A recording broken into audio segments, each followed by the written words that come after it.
The same road in spring can be a celebration, while in winter it can be a death sentence. Let's turn the world into an active force of nature. Let's pull from the seasonal flavors of the 3rd Cursed Scroll zine, some new stuff from the 4th Cursed Scroll zine, and expand it for our settings. I'm going to be using mine, Aida. I've even added some of the rules for mounts from the 2nd Cursed Scroll zine as well, making travel faster, riskier, and more alive. If it isn't already, let's see how seasons and saddles change every step your players take. Most GMs treat weather and mounts as background flavors, but here's the twist. If you ignore them, you're missing the fastest way to make Shadowdark travel tense and unforgivable, and that includes Dungeons & Dragons, Daggerheart, and more.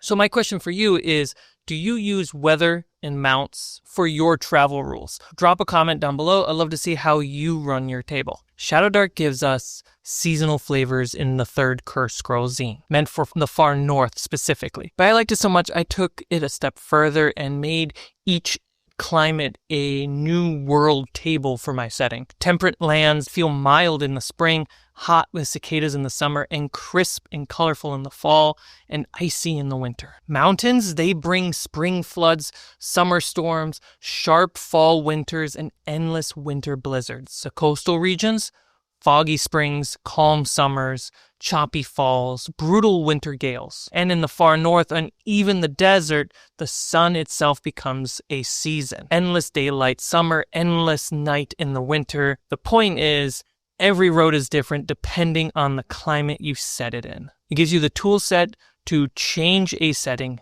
based off its season, telling new stories in the same locations while immersing your players even more into your world. But seasons aren't just about flavor text, they hit your players with real consequences. Here's the part most GMs miss. Weather isn't just a background text, it is also a thing that has teeth.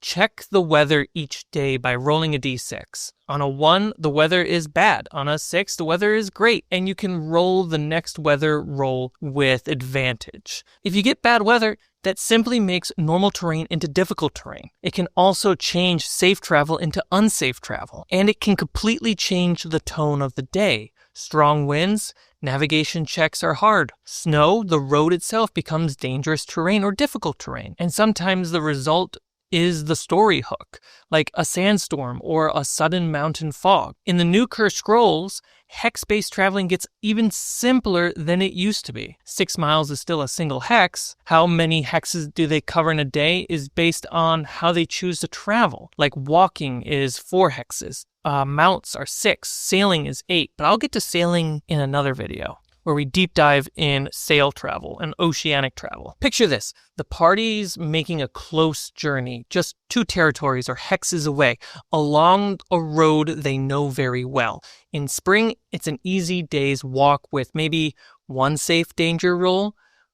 You can even roll a d12 to determine what time of day the encounter happens. In winter, the day starts late because the sun doesn't rise until the eastern arc. The wind forces everyone to make con saves against the cold. And by West Reach, snow has slowed them so much they won't make it before nightfall.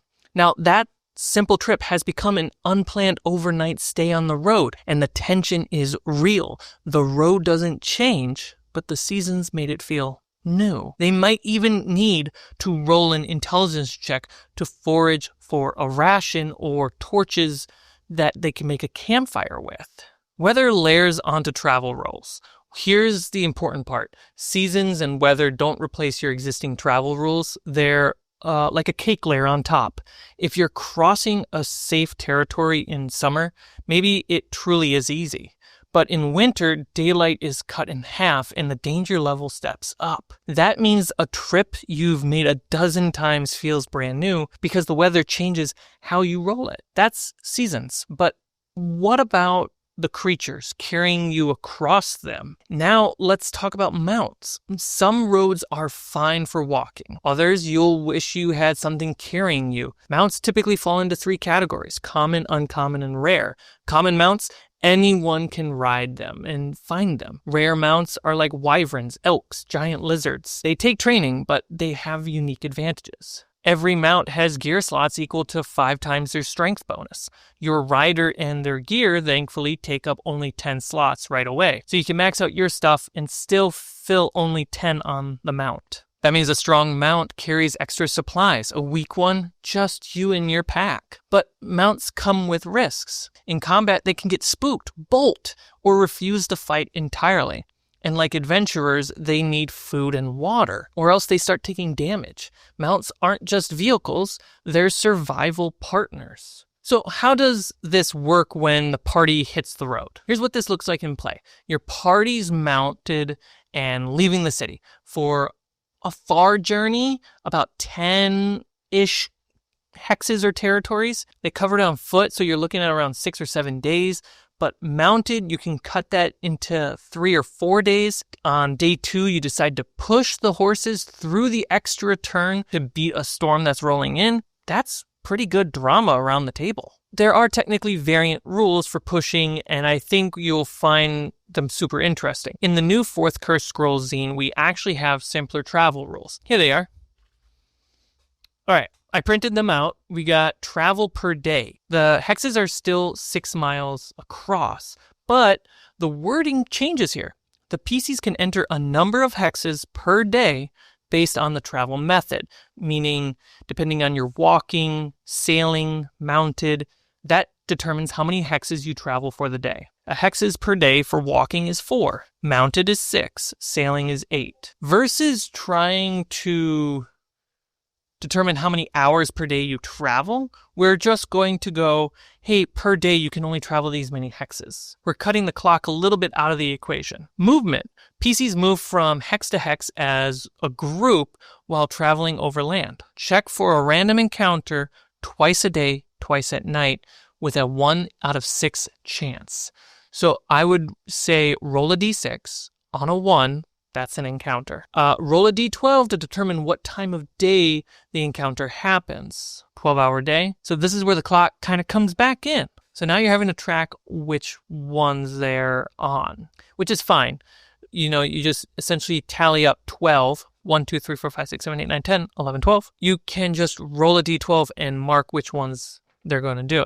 And based off their travel, if they're traveling between those marks, you're pretty safe. The new simpler rules also include weather. Check the weather each day by rolling a d6. On a 1, the weather is bad. Normal terrain becomes difficult terrain. There's a 3 out of 6 chance of a storm occurring, which reduces visibility to near. And on a 6, the weather is excellent. For the 3 out of 6 chance of a storm, I would make DC 1, 2, and 3 a storm. 2 and 3 would be just a light storm, just reducing your visibility and not really changing the terrain into difficult. Whereas 1 is a bad storm. While difficult terrain in swamps, jungles, and mountains, it still doubles your time.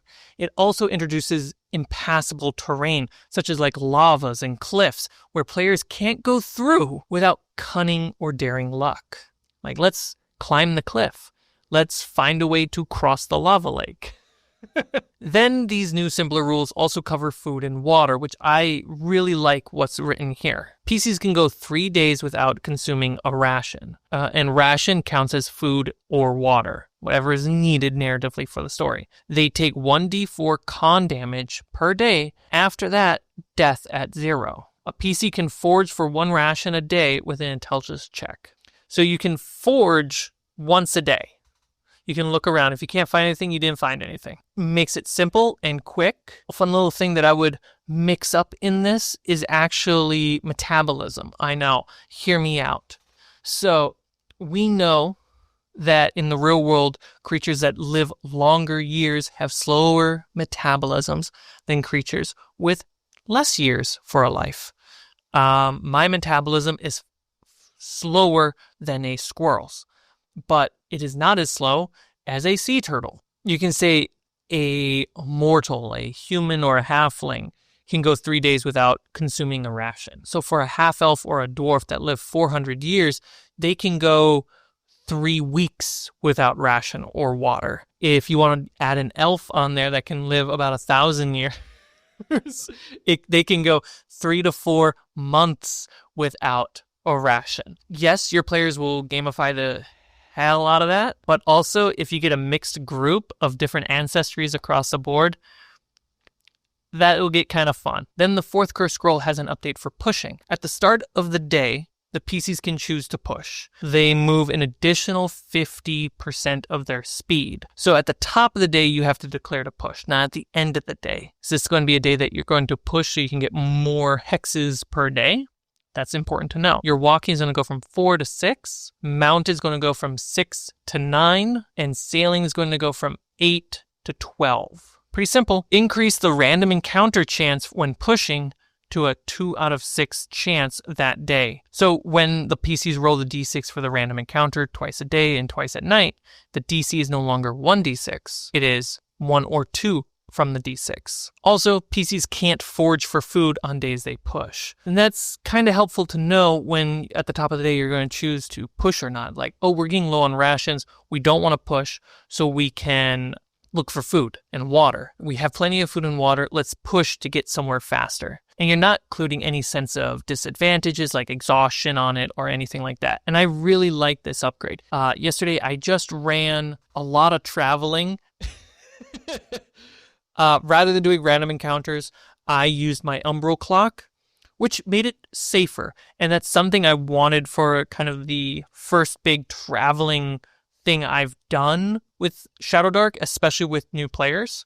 So I wanted it to be a little bit safer and less grueling just for this first time. Emotionally, using the umbral clock when traveling and you roll on the umbral clock every new hex, yes, it is technically safer, but emotionally it is more heavy because everyone's exhausted from rolling on the umbral clock and the tension that's building. So it's a whole nother type of fun. When they got done traveling the first day, the second day I was like, okay, let me try these new rules where we just do the random clock versus the umbral clock. The random clock I felt was, well, it's random. So we were luckily enough not rolling ones, but it felt nearly as safe and smooth as the umbral clock. And that's just a lucky day because of the dice rolls. Now, that's the magic of seasons, weather, and mounts, and these new simpler rules. They turn the same old road into brand new adventures every single time. Next time I'm going to cover sea travel, which has more weather rules, the sand and snow, which will help you run more extreme weather conditioned locations and geography. Subscribe to not miss out.